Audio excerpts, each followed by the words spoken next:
سلام، من سحرم. گفتین منو میشناسی؟ تو چی دوست داری؟ سبزی پلو. با چی؟ با برنج. سبزی زرش پلو. چی از همه تو این دنیا بیشتر دوست داری؟ هر چی بخیر. من برنج. وسیله پول چی مهمه؟ یه چیزی که من بخرم برا تو. لباس. لباس. چرا دروغ بگم خاله؟ برا تو میارم. معلومه میارم.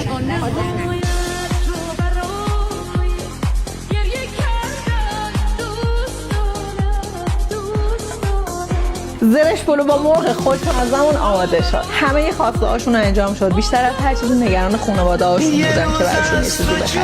سلام، کی گفت نمیاری؟ یا تهدیدم میکرد؟ آرزو چیه خواه؟ من میخوام دکتر بشم. فوتبالیست. من خیلی خوشحال شدیم اون وصل دارم. هر چی از خودم میخوایم. الهی من فدات شم خاله. این لطفتون هیچ وقت فراموش نمی‌کنم. عزیزم کاری نکردم. مواظب خودتون باشید.